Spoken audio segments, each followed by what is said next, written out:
Hey guys, welcome to the Everyone Solves on the GAN 15.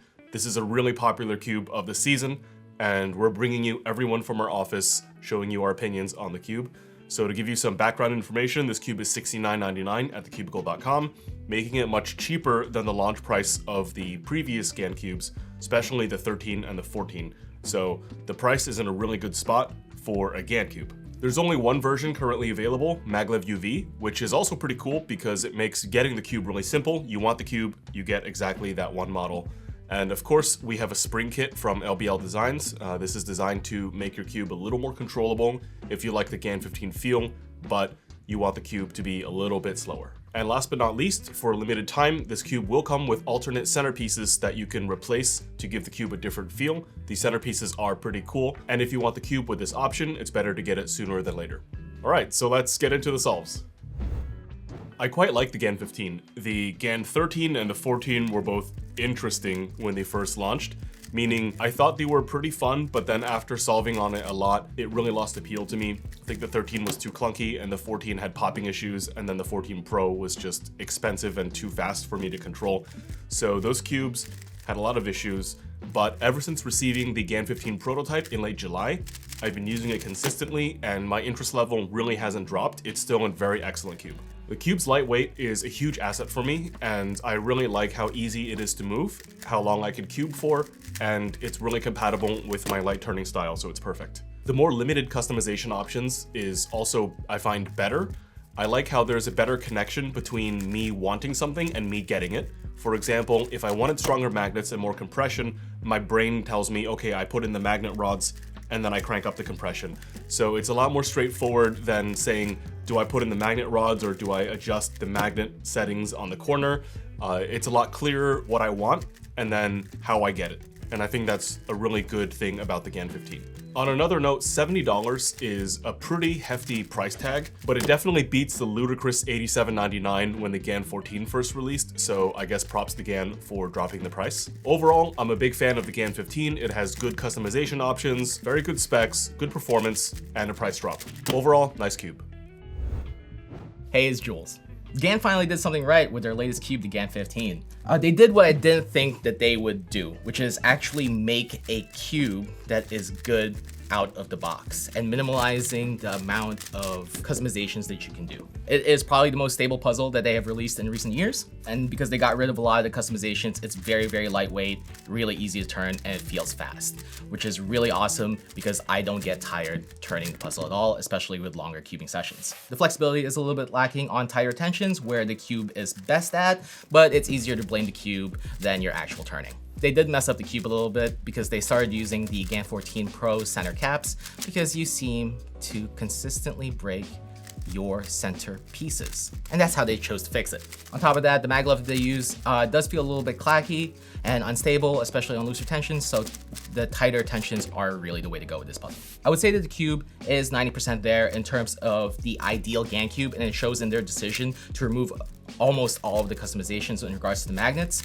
And that last 10% is really due to the tensioning mechanism and how fragile the pieces are. Going back to a spring would give this puzzle the necessary flexibility and stability that would really make this into the ideal lightweight cube for people that want to turn literal air.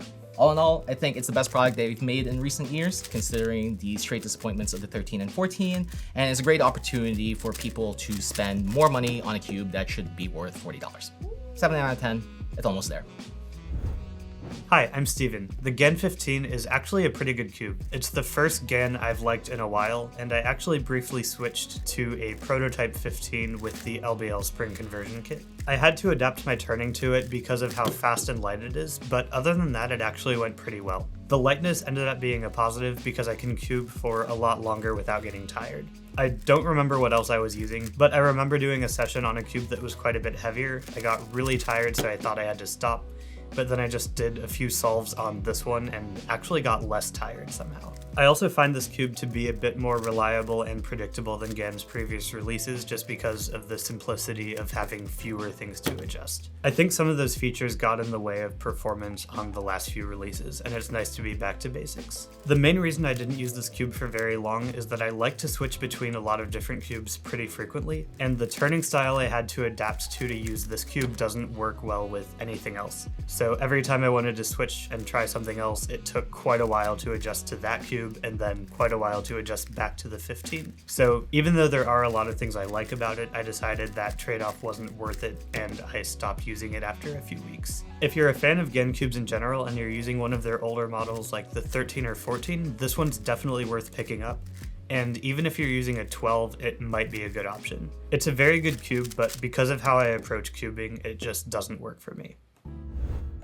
Hey guys, it's Jesse. Another GAN flagship is here, so let's talk about it. So I haven't really actively used GAN cubes for a while. I still like the 12, I still use that one, but everything after that has basically felt like the same cube but worse, and I feel the same way about the 15, but it's not as worse. So like I would rank this just below the 12, but better than the 13, 14, and 14 Pro. So GAN cubes at this point are pretty consistent in their just overall performance. Like they're very fast, very light cubes that very heavily punish imprecise turning.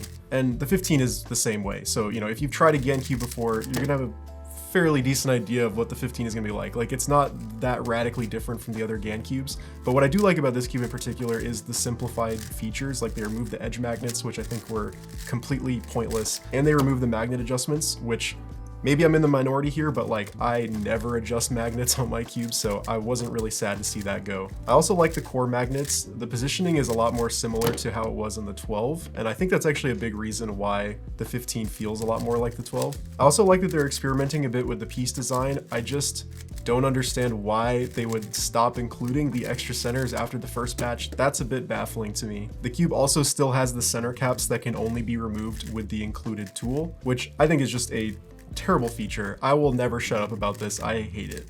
And overall, I've just had a lot of the same problems on the 15 as I've had with other GAN cubes. I just find it to be pretty locky and unstable unless you have a really light, accurate turning style, which I don't really have. So not really the cube for me, but if you know that you like GAN cubes, you're probably gonna love the 15 because this is definitely the best GAN release in quite a while. Also, I think it's quite commendable on GAN's part for lowering the price as much as they did. I just am kind of surprised to see any company lower the price for their like main flagship product that they release like once a year. So good job, GAN. You have successfully conditioned me into thinking that $70 is not that bad of a price for a 3x3.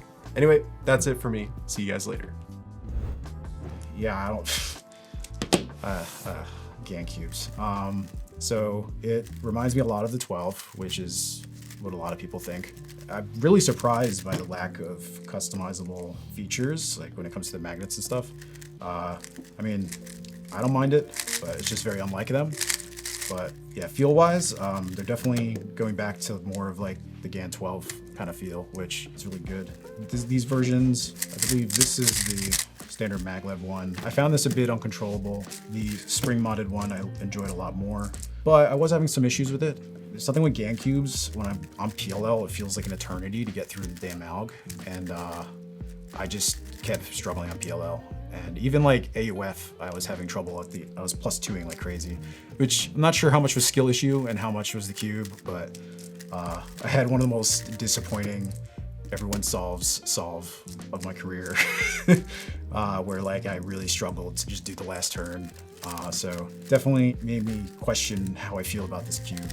But yeah, I don't know. I like the direction they're going.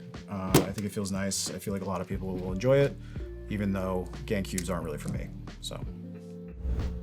Hey guys, Damian here. So the GAN 15, you know, the most recent GAN flagship, I think is pretty impressive. It reminds me more of the 12 than any of their most recent releases. And as far as performance, I think it's right up there. As with all GAN 3x3s, unfortunately I still lock up, but I think that's more of a me problem. It's definitely a great puzzle. I hope that top solvers start to adopt it. I think some of them are, especially with Steven's spring conversion kit. It actually helps the feel of the puzzle. It dropped some of the adjustability from previous versions, but I think the whole 1296 different adjustments thing was just confusing for a lot of people, me included. I never could get the 14 to feel exactly how I want to, so now GAN's saying, here's your magnet strength. You can adjust it if you put these in the corners, but other than that, the piece to piece remains the same. And I think that's a good move on their part, and they reduced the price, which is never a bad thing. So I would say definitely check out the GAN 15 if you like GAN cubes. If you don't, maybe check out the Hudong.